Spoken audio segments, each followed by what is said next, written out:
안녕하세요. 저는 30대 초반 여성입니다. 서울에서 회사를 다니며 여동생과 함께 지내고 있는데요. 저도 한때는 행복한 가정을 꿈꾸며 결혼을 했었습니다. 하지만 죽어서도 못 끊는다는 도박 중독의 남편을 보며 어떻게 해야 할지 막막하기만 했습니다. 그러다 제가 친정해드린 용돈까지 몰래 빼돌리는 전 남편을 보며 이혼을 결심했습니다. 도박은 유전이 아니라고 하지만 그런 모습을 보고 자랐다면 충분히 가능성은 있다고 생각해요. 제 전 남편이 그랬거든요. 저는 지방에서 부모님 그리고 여동생과 함께 살았습니다. 지방이라고 해도 시골은 아니었고 나름 인프라가 잘 되어 있는 곳이었어요. 그래서 대학까지 제가 살던 지역에서 나왔습니다. 부모님은 두 분 다 계시는데 아빠는 일을 하시다 다치시는 바람에 장애 등급을 받으시고는 엄마가 일을 하기 시작하셨습니다. 동네 아줌마들과 일거리가 있으면 가서 같이 일하고 집에서 부업을 하기도 하셨죠. 그동안 벌어놓은 돈과 아빠가 다치시면서 직장에서 나온 보상금이 있어 당장 사는데 지장이 있는 건 아니었지만 그래도 돈은 벌어야 한다며 엄마는 이것저것 닥치는 대로 일하셨어요. 저는 대학을 다니면서도 알바하며 제 용돈은 제가 벌어 썼습니다. 그러다 대학을 졸업하고 나서 서울에 있는 회사로 면접을 보고 합격을 해서 혼자 올라오게 되었어요. 아는 사람 하나 없는 서울에서 혼자 살기란 매우 어려운 일이었지만 이것저것 가릴 것 없던 저는 당장 살 집부터 구해야 했네요. 다행히 부모님의 도움으로 작은 원룸을 얻어 살게 되었습니다. 따로 방이 있는 것도 아니고 한 공간에 거실, 방, 주방을 같이 써야 했지만 제 처지에 그것도 감지덕지였어요. 혼자 사는 거라 더 큰 집도 필요하지 않았죠. 제가 입사한 회사는 그래도 어디 가서 이름을 말하면 알 정도로 괜찮은 회사였는데 연차가 쌓일수록 연봉이 많아져서 돈을 많이 모을 수 있었습니다. 돈도 좀 모이고 나니 저는 원룸에서 나와 구축 빌라로 이사를 했는데 구축이고 지하철역에서 좀 걸어야 했지만 가격이 싸고 내부 인테리어도 잘 된 곳이라 좋았어요. 방도 2개라 나중에 가족들이 올라오면 지낼 곳도 있게 되었으니 고민 없이 선택했습니다. 직장도 있고 집도 있고 어느 정도 삶의 여유가 찾아오니 저도 연애를 시작했어요. 소개로 만난 남편은 조용하고 무뚝뚝하긴 했지만 저와 반대인 성격에 끌리기도 했고 무관심한 듯 저를 챙겨주는 모습에 만남을 이어갔습니다. 20대 후반에 남편을 만나 연애하다가 30을 넘기고 나니 저희도 결혼에 대한 얘기를 나누게 되었습니다. 그래서 저희 집에 먼저 인사를 가게 되었습니다. 소희야, 지방이라고 해서 완전 시골인 줄 알았는데 아니네. 내가 말했잖아. 시골은 아니라고. 서울만 아니지 그래도 있을 건 다 있어. 시내 나가면 명동 느낌도 난다고. 그래? 그럼 부모님께 인사드리고 가볼까? 좋지? 저희 부모님은 남편을 보고는 별다른 말씀은 안 하셨어요. 그저 제가 좋다고 하니 반대할 이유도 없었죠. 회사 다니고 있고 나이도 저와 2살 차이에 성격도 모난 곳이 없어 보이니 엄마 아빠는 저희 결혼을 허락하셨습니다. 집에서 하룻밤 자고 다음날 아침 일찍 서울로 올라가려고 하는데 엄마가 저를 부르셨어요. 소희야, 이거 아빠가 주시는 거야.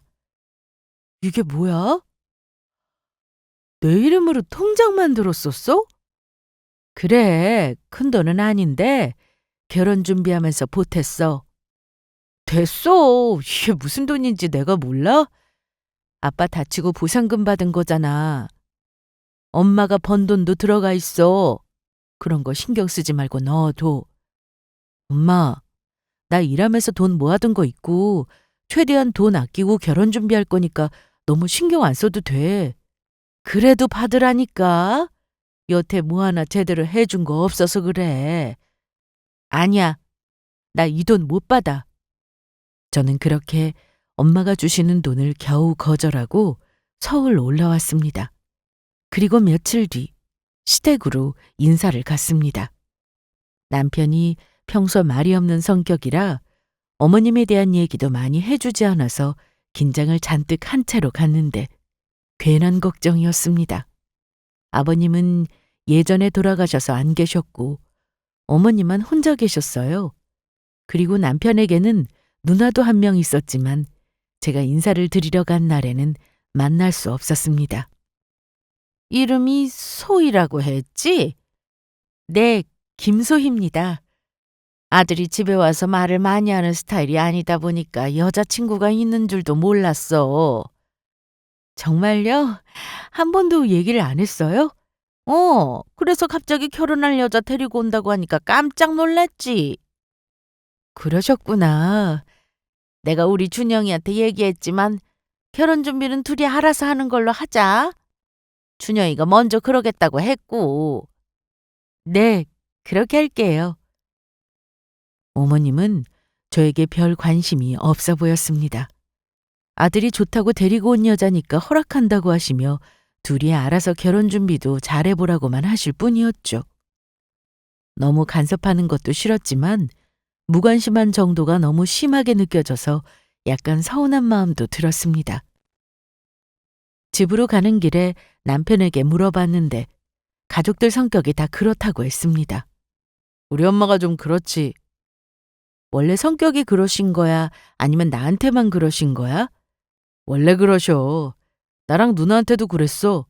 어릴 때부터 별 관심도 없으셨고 학교에서 시험 100점을 받아와도 반응도 없고. 그럼 돌아가신 아버님도? 아빠는 좀 달랐어.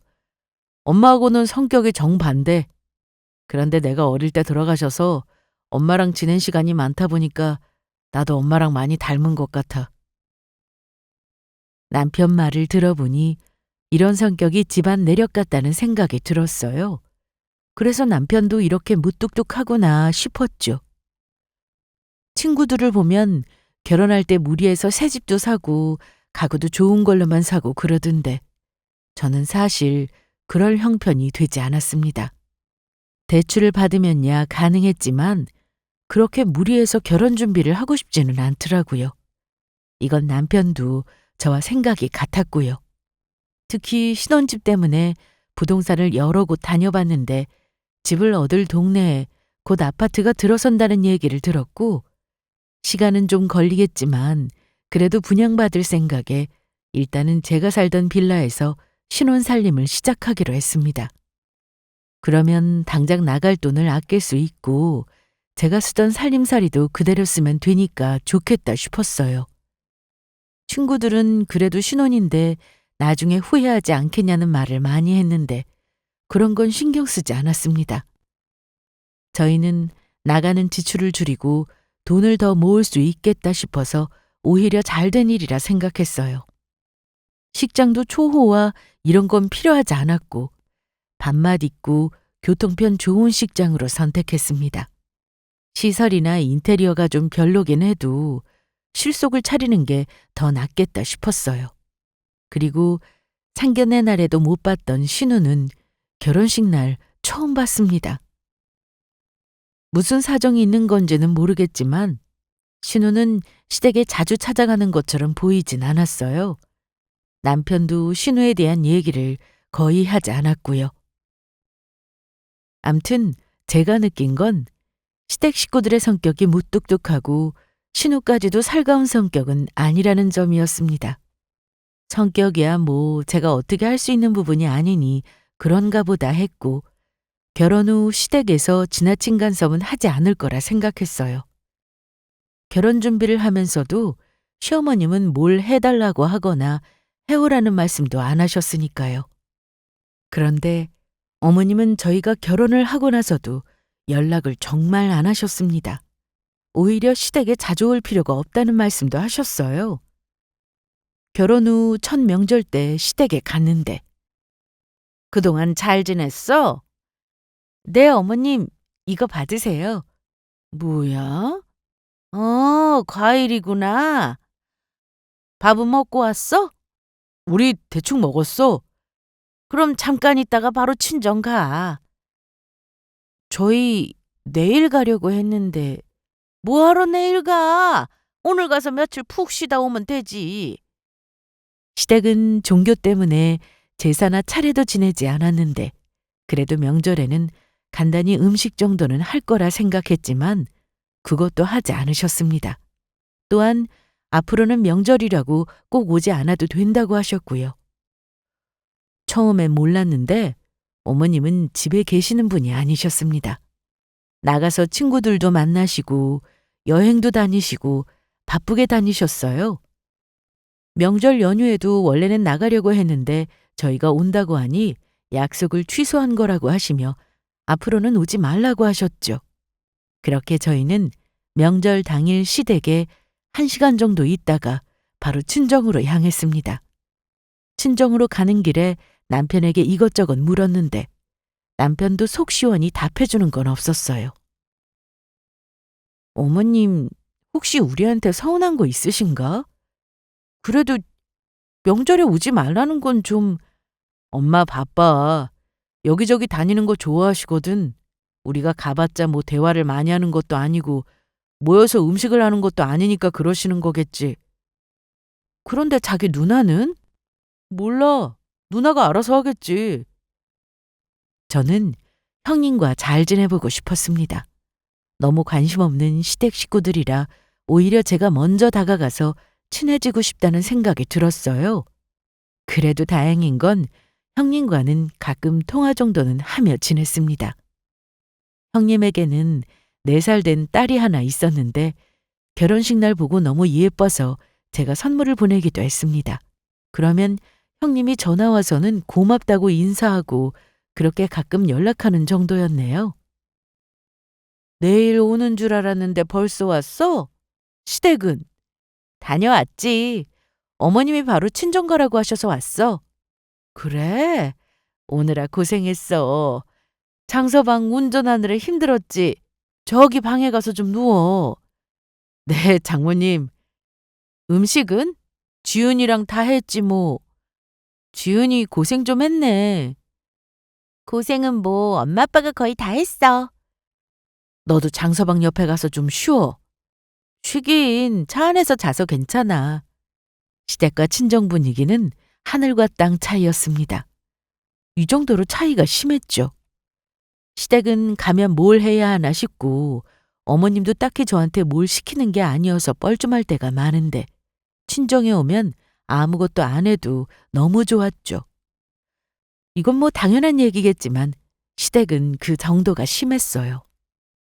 어머님은 저희가 가도 방에 가서 혼자 TV를 보시거나 같이 나가서 외식을 하자고 해도 싫다고 하셨으니까요. 무엇보다 남편이 시댁에 가는 걸 별로 좋아하지 않았습니다. 저는 시댁이 불편하긴 해도 며느리로서 기본 도리는 해야 한다고 생각해서 자주 찾아뵈려고 했으나 남편이 가려고 하지 않았고 어머님도 오지 말라고 해서 시댁 가는 일이 점점 줄었습니다. 남편은 평소 말이 없긴 했지만 제가 집안일을 시키거나 뭔가 물어보면 대답은 그래도 곧잘 했어요. 한 번은 주말에 둘 다 약속이 없어 집에서 쉬고 있었는데 제가 요리하는 걸 또 좋아해서 이것저것 만들어 먹으며 얘기를 나누던 중이었습니다. 그런데 자기는 아버님 보고 싶을 때가 없어? 전에는 그립고 생각도 많이 났는데 이제는 별로. 그렇게 남편과 시댁 얘기를 하다 보니 과거 얘기까지 나오게 되었습니다. 원래 우리 집 형편이 지금처럼 안 좋진 않았어. 아빠 혼자 회사 다니시면서 나랑 누나랑 부족한 거 없이 챙겨주셨거든. 그런데 아빠 돌아가시고 나서 집안이 완전히 기울었지. 그래? 갑자기 그런 일이 생기면 힘들지. 자기랑 형님이 많이 고생했겠다. 고생은 뭐, 그냥 그런가 보다 했지. 참, 전부터 얘기 계속하고 싶었던 게 있었는데, 뭔데? 우리 엄마한테 용돈을 드렸으면 해서 내가 결혼 전부터 돈을 좀 드리긴 했는데 이제 와서 돈을 안 드릴 수도 없고 너하고는 상의하고 드리는 게 맞다 싶고. 남편은 갑자기 용돈 얘기를 꺼냈습니다. 사실 저도 친정이 그리 넉넉한 형편은 아니고 엄마 혼자 일하시는 게 안쓰러워 용돈을 드릴까 생각하던 중이었는데 마침 잘 됐다 싶었어요. 얼마나 생각하고 있어? 매달 100만 원 드리고 싶은데 어때? 초과해도 똑같이 드리고. 그래, 그러자 그럼. 저희는 아직 애도 없었고 집 대출금이 나가는 것도 아니다 보니 둘 다 벌어서 양가에 월 100만 원씩 드리는 건 크게 부담되는 일은 아니었습니다. 그래서 양가 똑같이 월 100만 원씩 드리게 되었죠. 엄마는 처음에 용돈을 드린다고 하니 됐다고 하셨어요. 엄마, 어머님한테도 드리기로 했어. 그리고 엄마 여기저기 아프다고 해놓고 일하는 거 힘들잖아. 용돈 드리는 걸로 쓰세요. 용돈 안 줘도 엄마 쓸 돈 있어. 알아. 그래도 내가 드리고 싶어서 그래. 엄마는 당장 일을 하지 않아도 되는 형편이긴 했지만 그래도 나이 들면 일하고 싶어도 할 수 없다며 여기저기 알바를 다니셨습니다. 그래서 용돈을 드리면서 알바는 하지 말라고 말씀드렸죠. 저는 남편과 신혼생활을 즐기고 싶어서 퇴근 후 영화를 보거나 남들처럼 드라이브도 가고 그런 생활을 꿈꿨습니다. 그리고 알뜰하게 생활하면서 언젠가 새 집에서 생활할 모습도 꿈꿨고요. 하지만 남편은 저와 달라도 너무 달랐어요. 집 밖으로 나가는 걸 그다지 좋아하지 않았습니다. 사람마다 성향이 다르니 제가 억지로 남편을 끌고 나갈 수도 없고 답답할 때가 많았습니다. 그래도 처음에는 제 말을 잘 따라주었는데 갈수록 마음대로였습니다. 자기야 뭐해? 늦겠다. 어? 뭘 늦어? 우리 3시에 영화 보기로 했잖아. 벌써 2시 넘어가는데 얼른 옷 입어. 아, 나 오늘은 좀 피곤한데. 갑자기 그러면 어떡해? 오늘 표 취소하고 내일 보러 가면 안 될까? 내일 월요일이잖아. 출근해야 하는데 정말 이럴 거야? 알았어. 가면 되잖아. 그렇게 같이 약속한 것도 잊을 만큼 남편은 저와 뭔가를 하는 거에 있어서 적극적이지 않았습니다.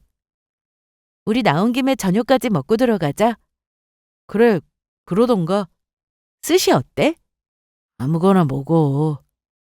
그런데 남편은 저와 단둘이 있을 때 핸드폰을 들여다볼 때가 많았어요. 그렇다고 딴 여자가 생겨서 바람을 피운다거나 그런 건 아니었고 주식 때문이었습니다. 자기 뭘 그렇게 봐? 아니야, 아무것도. 뭔데 그래? 어? 자기 주식해? 자기랑 결혼하기 전에 하던 거야. 돈 조금 넣어둔 건데 요즘 오르는 것 같아서.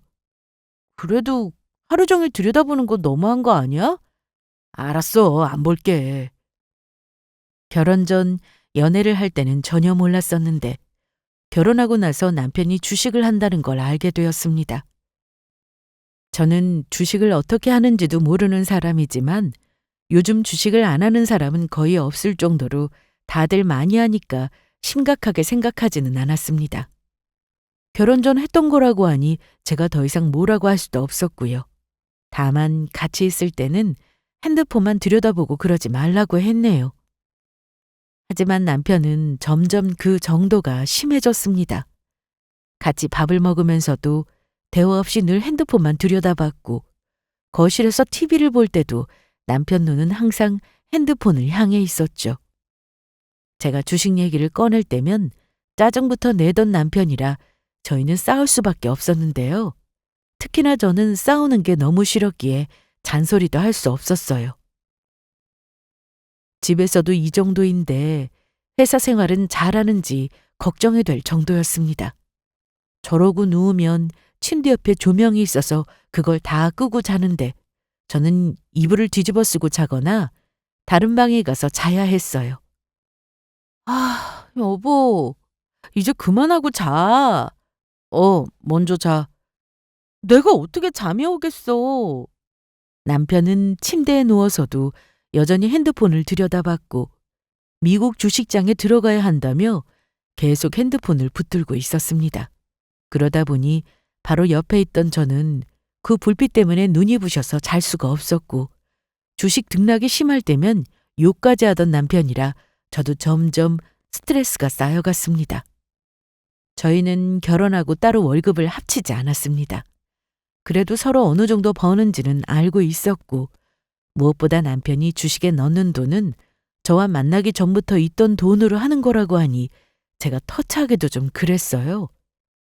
제가 잔소리하는 부분은 종일 주식창만 들여다보지 말라는 것도 있었고 잘 시간에는 핸드폰 그만하고 자라는 거였습니다.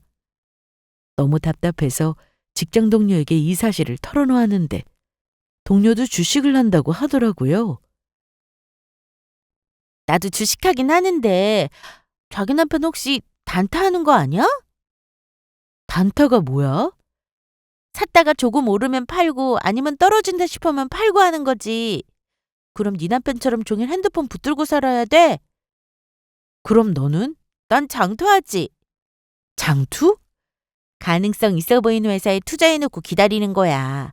처음부터 장투할 생각으로 하면 네 남편처럼 종일 주식창만 보고 있진 않아.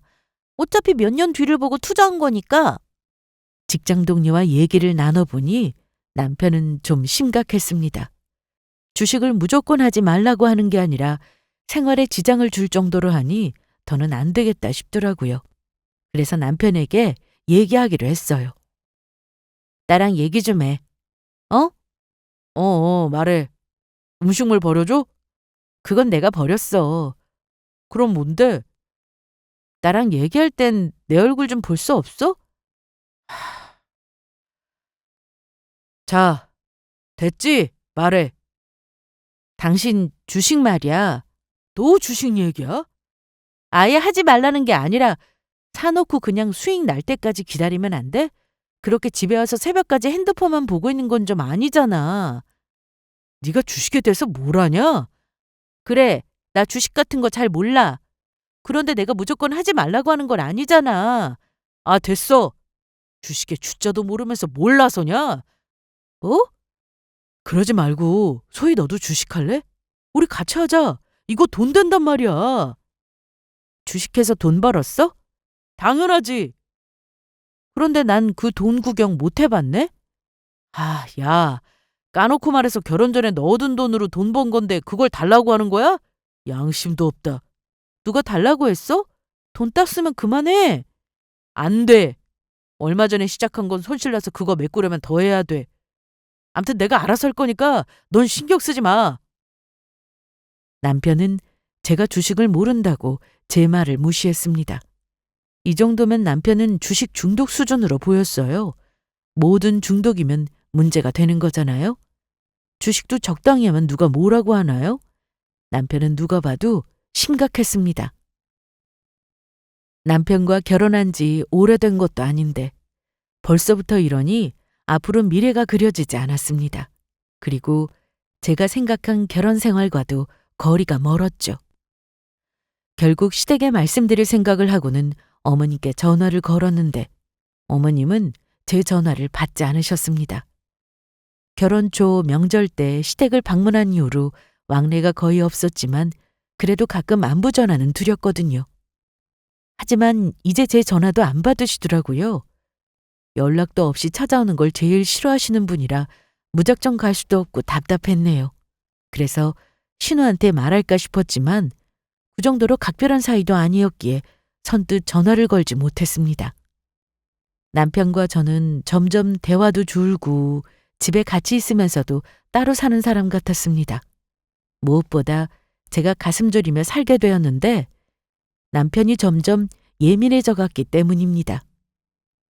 주식 손실이 컸는지 별거 아닌 일에도 짜증을 냈고 제가 말을 거는 것 자체가 싫었는지 아예 작은 방에 들어가 나오지도 않기도 했어요. 그러다 제가 주방에서 설거지를 하던 중 방 안에서 갑자기 남편이 소리를 질렀습니다. 그 소리에 놀란 저는 손에 쥐고 있던 유리컵을 놓치면서 제 발등위로 그 컵이 떨어진 일이 있었습니다. 무게가 좀 나가는 컵이어서 발 위로 떨어졌을 때 저도 모르게 악소리를 냈는데요. 그때 남편이 방에서 나와 보더라고요. 무슨 일이야? 왜 그래? 컵이 발에 떨어졌어. 아우, 아파. 조심 좀 하지. 아, 아니, 왜 갑자기 소리를 질러? 그럼 뭐 나 때문에 지금 다쳤다 이거야? 남편은 그 와중에도 눈이 핸드폰에 가 있었습니다. 핸드폰 화면을 쳐다보며 저에게 괜찮냐고 묻는데 너무 화가 나더라고요. 야, 너 이게 무슨 짓이야? 핸드폰을 개수대에 담가버리면 어떡하냐? 아, 참. 지금 매도해야 하는데. 미쳤어? 뭐? 미친 건 내가 아니라 너지. 이 와중에 핸드폰이 눈에 들어오니? 무슨 크게 다친 것도 아니면서 왜 난리야? 내 핸드폰 어쩔 거야? 어쩔 거냐고? 새로 사. 요즘 곡장폰들 많던데. 지금 그게 중요해? 내 주식 어쩔 거냐고. 방금 팔았어야 했는데 이거 어쩔 거야? 저는 발등이 점점 불어오르고 멍이 퍼지고 있었는데 남편은 주식 얘기만 하고 있었습니다. 그래서 그러던지 말든지 신경도 쓰지 않고 일단 병원으로 갔습니다. 심하게 부어오른 발을 보며 골절이겠다 생각했는데 예상대로 발등에 금이 갔다고 했습니다. 그래도 심하게 금이 간 건 아니라 반깁스를 하자고 했고 4주 정도는 해야 한다고 하더라고요. 너무 짜증이 났습니다. 발에 붕대를 감고 집에 왔는데도 남편은 관심조차 없었어요. 적어도 병원에서 뭐라고 하는지 발 상태는 어떤지 물어야 하는 거 아닌가요? 남편은 제가 개수대에 담가버린 핸드폰을 꺼내서는 수건으로 닦고 있었는데 그러면서 계속 욕을 하기도 했습니다. 저와 남편은 전에도 그랬지만 이날 이후 급속도로 사이가 더 악화됐습니다. 결국 남편은 핸드폰을 수리점에 맡겼는지 고쳐와서는 다시 주식창만 들여다보는 생활을 이어갔어요. 남편은 핸드폰으로만 하는 게 아니었고 작은 방에 있던 컴퓨터로도 주식을 했는데 마음 같아서는 컴퓨터도 내다버리고 싶은 심정이었어요. 그런데 남편이 잠시 자리를 비운 사이 책상 위에 있던 남편 폰에 문자가 왔습니다. 미리 보기 창으로 뭔가 뜨길래 봤더니 글쎄 대출이자 상환이라는 문구가 눈에 들어오더라고요. 남편이나 저나 서로 빚은 없는 상태로 결혼한 걸로 알고 있는데 남편이 저 몰래 대출을 받았던 겁니다. 핸드폰을 열어서 자세히 보니 남편은 마이너스 통장에 있었고 빚이 상당했습니다. 그 돈으로 여태 주식을 한 거였어요. 야, 너 지금 여기서 뭐해? 내 폰으로 뭘 보는 거야? 너 대출 받았어? 너? 야, 말 조심해라. 장준영 씨, 대출까지 받아서 주식했냐? 내 통장까지 뒤져봤냐? 키 막혀서 말도 안 나온다. 우리 부부 아니야? 대출을 받을 거면 최소한 말이라도 해야 하는 거 아니야? 주식해서 돈 벌면 너도 좋은 거잖아. 네가 네 입으로 그랬지? 네 돈으로 하는 거니까 수익 나도 달라고 하지 말라고. 그렇게 남편과 한참 싸우고 있는데 동생한테 전화가 왔습니다.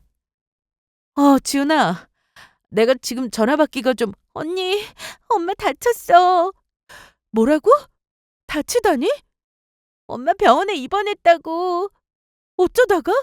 내가 병원에 있을 거니까 언니까지 올 필요는 없는데 그래도 알고는 있으라고 전화한 거야. 엄마까지 다쳐서 입원까지 했다고 하니 그냥 있을 수가 없었습니다. 그래서 급하게 옷을 챙겨 입고는 친정으로 내려갔습니다. 남편 때문에 힘들어 죽겠는데 엄마가 다쳤다는 말에 정신을 차리기 힘들었어요.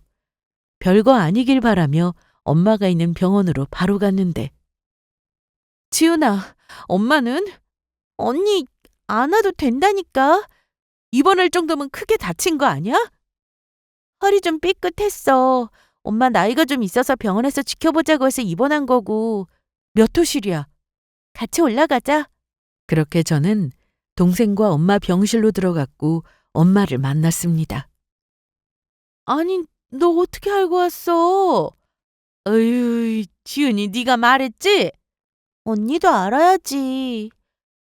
어쩌다 다쳤어? 허리 다쳤다며.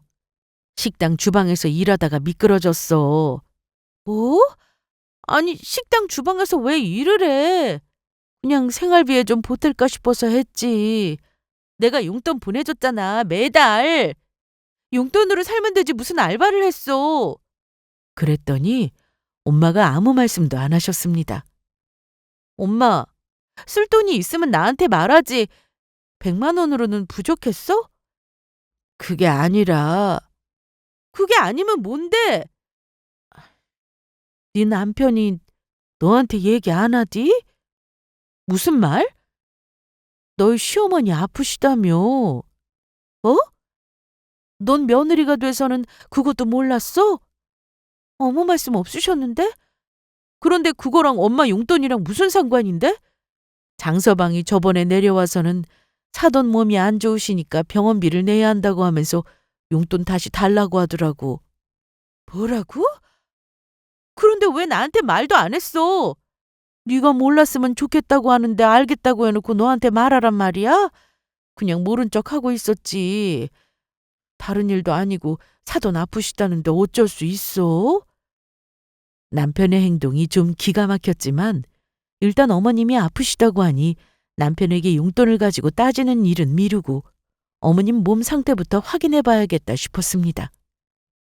엄마 괜찮아. 병원에서도 크게 문제 없을 거라고 했어. 그런데 너 팔은 왜 이래?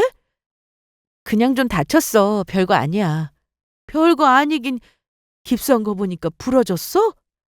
살짝 금 간 거라 깁스도 오래 안 할 거야. 그나저나 엄마는 얼마나 입원하래? 그건 엄마도 다시 물어봐야 돼. 그리고 나이가 있잖아. 집에 가면 누워있으면 있을 수도 없는데 입원하고 며칠 지켜봤다가 괜찮으면 퇴원하라고 했어. 나도 언니한테 굳이 안 와도 된다고 했는데 넌 쓸데없이 전화해가지고 언니 바쁜 거 알면서 내려오게 만들어? 발도 이런데? 내가 언니 발 다친 거 알았나 뭐. 왜 지은이한테 그래? 오길 잘했구만. 난 여태 엄마가 내가 보내준 용돈으로 쓰는 줄 알았잖아. 그 돈 없다고 엄마 큰일 나는 거 아니니까 장서방한테 너무 뭐라고 하지 마. 그리고 사돈한테 내가 전화해서 몸은 어떤지 전화를 못 해봤어. 평소 전화도 잘 안 하고 그래서 네가 이번에 가서 한번 보고 엄마한테 알려줘. 알았어. 엄마, 너무 무리하지 말고. 그리고 알바 그거 하지 마. 그래, 안 해. 하래도 안 할 테니까 엄마 걱정 말고 얼른 올라가 봐. 다시 서울로 올라가는 차 안에서 머릿속이 너무 복잡해 두통이 왔습니다. 발은 아파서 옥신옥신하고 남편은 주식에 빠져 정신 못 차리고 거기다 엄마까지 다쳐서 입원을 했으니 한숨만 나왔죠. 거기다 어머님까지 아프시다고 하니 그동안 연락 좀 자주 드릴 걸 하는 생각이 들더라고요. 친정에서 서울까지 올라오는 길은 차도 막혀서 더 힘들었습니다. 하지만 다른 일도 아니고 어머님이 아프시다고 하니 바로 시댁으로 가야 했어요. 한참을 달려 시댁에 도착했는데 저녁 8시가 넘은 시간이었습니다. 아니, 너 연락도 없이 왔어? 나 없으면 어쩌려고? 어머님 어디 나가시는 중이셨어요? 외출했다가 방금 들어왔다. 편찮으시다고 하던데 몸은 괜찮으신 거예요? 뭐? 아, 내가 아프긴 어디 아파. 멀쩡하구만. 나이 들면 뭐 다 아픈 줄 알아? 그럼 전에도 아프신 적 없으셨어요? 병원 다닌 적은요? 아프지도 않은데 병원을 왜 가? 너는 팔이 그게 뭐야? 다쳤어? 아, 네. 실치치 못하게 젊은 애가 그게 뭐니? 왜 전화를 안 받으셨어요? 밖에 있으면 전화 못 받을 수도 있지 뭐. 그리고 내가 연락도 없이 찾아오는 거 싫다고 했는데 왜 왔냐? 저는 긴장이 풀려 그 자리에 주저앉아 버렸는데 이게 대체 뭔 상황인가 싶어서 바로 남편에게 전화를 걸어 시댁으로 오라고 했습니다. 투덜대면서도 오겠다고 하더라고요. 그리고 잠시 뒤 남편이 시댁에 도착했고 저는 이 상황을 설명해 보라고 했습니다. 야, 장준영! 어머, 너 말이 왜 그래? 너보다 우리 아들이 나이도 많은데. 말해봐. 이 상황 뭐야? 뭐가? 어머님 편찮으시다며? 병원 다니셔서 병원비 필요하다고 했다며! 그랬더니 남편은 아무 말도 하지 못했습니다. 대체 이게 무슨 말이야? 어? 내가 아프긴 왜 아파? 저도 궁금하네요. 어머님 아들이 어머님 아프셔서 병원비가 필요하니 저희 엄마한테 돈을 달라고 했대요. 뭐? 양가에 똑같이 매달 드리기로 한 용돈 100만 원을 저희 엄마는 써보지도 못하고 일하시다 다치기까지 하셨다고요. 말해보라니까. 우리 엄마는 그것도 모르고 어머님 아프시니까 당신 말만 믿고 다시 돈을 보내준다는 건데 어떻게 이래? 그런데 이 상황에 어머님은 남편을 나무라지 않고 남편을 두둔하기 시작했어요. 그 돈 어디에 썼어? 설마 주식했냐? 아니야. 친정에는 용돈 안 주는 게 맞다. 네? 넌 출가 외인이라는 말도 모르냐? 딸이 시집가면 그때부터 남이라는 뜻이다. 그런데 딸 시집 보내놓고 용돈을 바라냐? 그리고 남자가 밖에서 일하다 보면 돈 필요한 곳이야 많지. 그냥 필요한 것에 썼나 보다 하면 될 것을 왜 이렇게 난리야? 어머님은 갑자기 남편 편을 들기 시작했는데요. 제가 계속 남편에게 추궁하니 글쎄 그 돈은 모두 시모가 받아쓰고 있었습니다. 주식한 거 맞지? 대출도 모자라서 장모님 용돈까지 가져갔냐? 네가 사람이야? 아이씨, 아니라고 했잖아. 엄마가 말해. 글쎄 알고 보니 어머님은 남편에게 매달 200만 원씩 용돈을 받고 계셨던 겁니다. 원래 주기로 한 100만 원에 제가 친정엄마한테 드렸던 100만 원까지요. 난 우리 아들이 그렇게 해서 돈 주는 줄 몰랐지. 어머님, 대체 한 달에 200만 원씩 어디에 쓰셨어요? 나는 뭐 돈 쓸 곳 없는 줄 알아? 얘가 아주 날 무시하네. 그게 아니라 월 200이면 적은 돈이 아니라고요. 어머님은 계속해서 자기를 무시하지 말라고 하셨고 남편은 입을 꾹 닫고는 아무 말도 하지 않았습니다.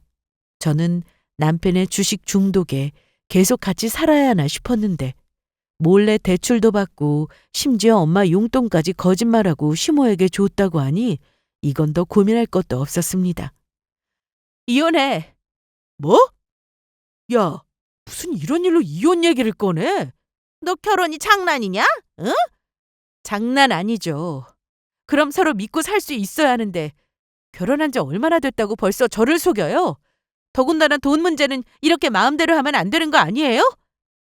이번 한 번이니까 네가 좀 이해하고 넘어가. 부부는 신뢰가 중요한 거 아니에요?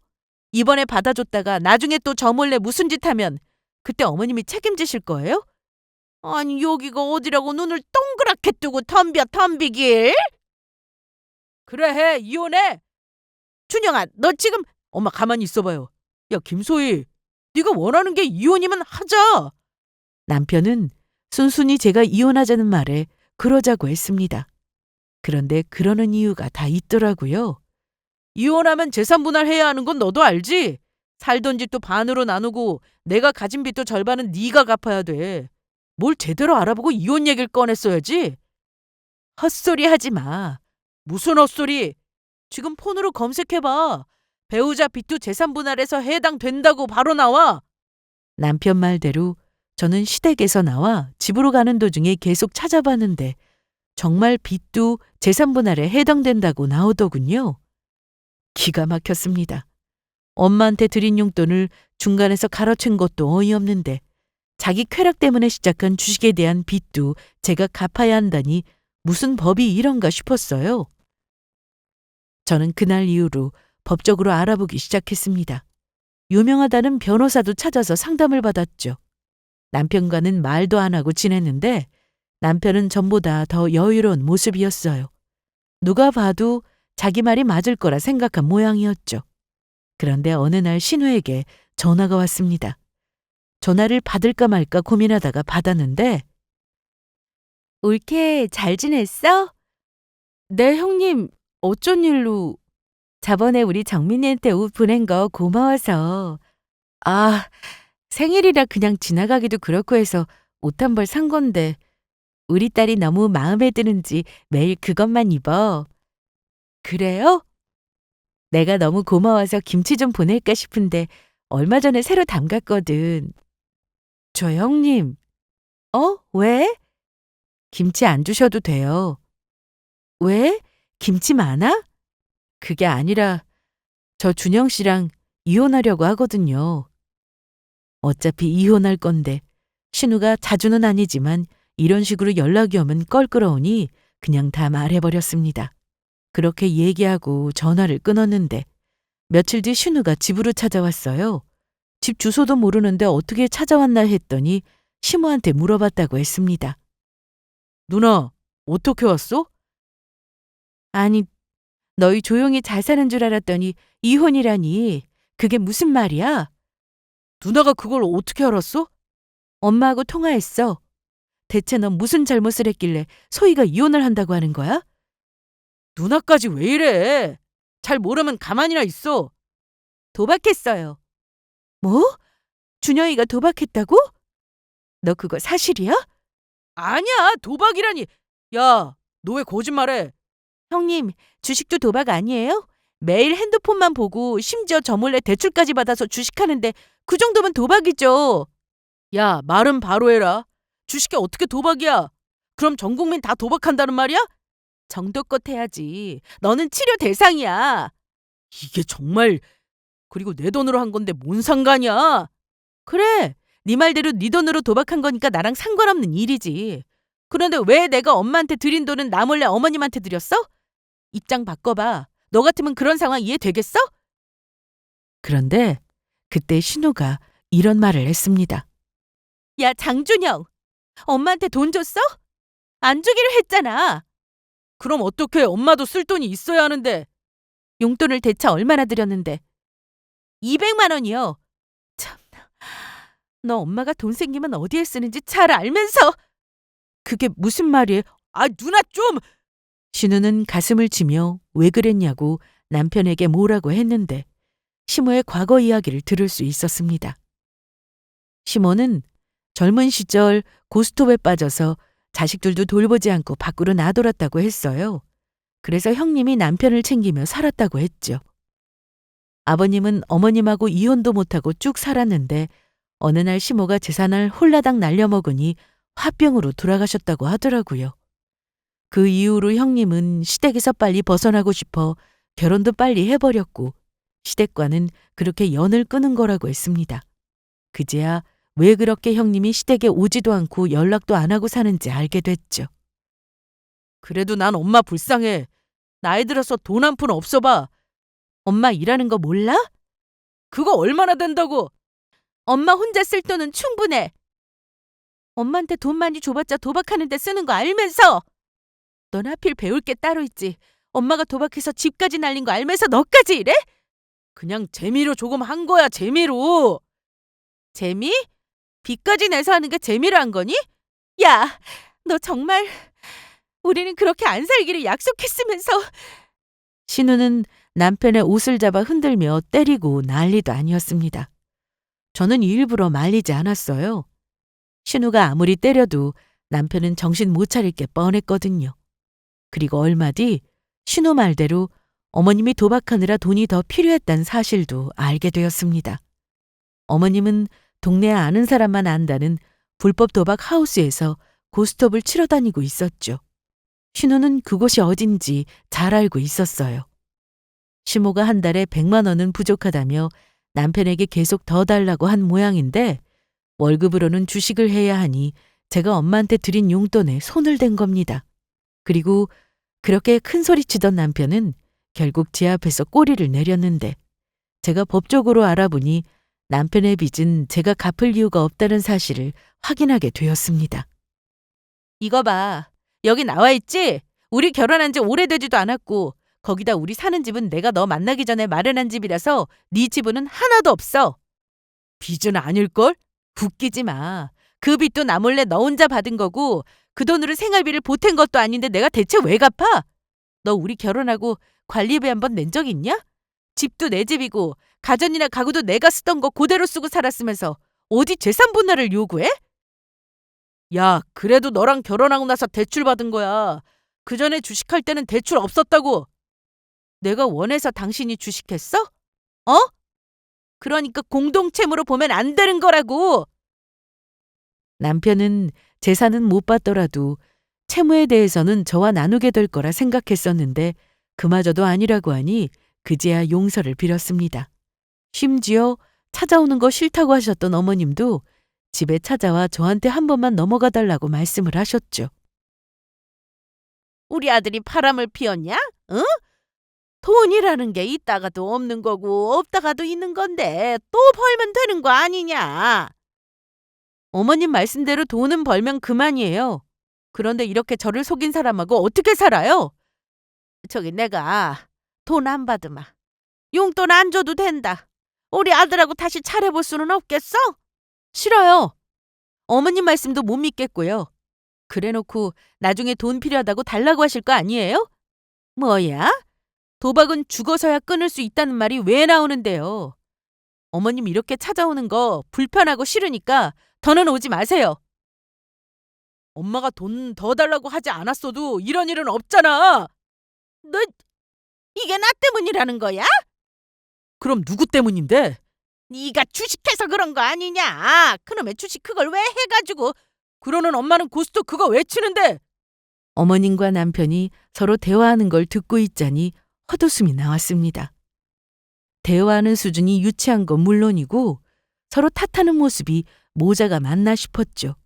보통의 부모라면 자기 탓을 하지 자식 탓을 하지 않잖아요? 어머님은 끝까지 아들 탓을 하셨습니다. 그렇게 저는 이혼을 하게 되었고 재산 분할을 신청한 남편은 1원 한 푼 받지 못했습니다. 오히려 그동안 저 몰래 엄마한테 받아간 돈도 뱉어내야 하는 상황이었죠. 저랑 이혼하면 빚이라도 줄어들 거라 생각했을 텐데 그 생각이 참으로 괘씸했습니다. 그래서 이런 결론이 난 게 정말 다행이다 생각이 들었네요. 어머님은 저희가 이혼하고 난 뒤에도 다시 합치면 어떻겠냐며 툭하면 찾아오곤 했는데 얼마 뒤 집을 처분하고 이사를 가면서 보기 싫은 시모를 더는 보지 않게 되었습니다. 사이가 나쁘지 않던 신호와도 연락이 끊기긴 했지만 마지막으로 통화했을 때 들은 얘기로는 올케 미안해. 형님이 왜요? 그냥 미안하네. 앞으로 잘 살아. 그럴게요. 우리 정민이 너무 예뻤는데 못 보고 이사 가서 마음이 좀 그렇네요. 나중에 인연이 닿으면 만나겠지. 그리고 준영의 소식 궁금하진 않겠지만 지금 엄청 고생하고 있다는 것만 알아도. 왜요? 회사에서도 나왔대. 주식에 빠져서 회사 근태도 엉망이었던 모양이야. 나도 이제 엄마하고 준영이랑 연락 안 하니까 이것 말고는 전해줄 소식이 없네. 이 통화를 마지막으로 저도 더는 전 시댁 식구와 연락하는 일은 없었습니다. 친정엄마는 다행히 허리에 문제가 없어서 좀처럼 생활하고 계시고 동생도 얼마 전 취업을 해서 서울로 올라왔는데 저와 함께 지내고 있습니다. 짧았지만 정말 생각도 하기 싫은 제 결혼 생활이었는데요. 가끔 부모님이 올라오셔서 서울 구경도 시켜드리고 그렇게 평범하게 살아가고 있는데 이것이 진짜 행복이라는 생각이 듭니다. 그럼 제 사연을 여기서 마치도록 하겠습니다. 끝까지 들어주셔서 감사해요.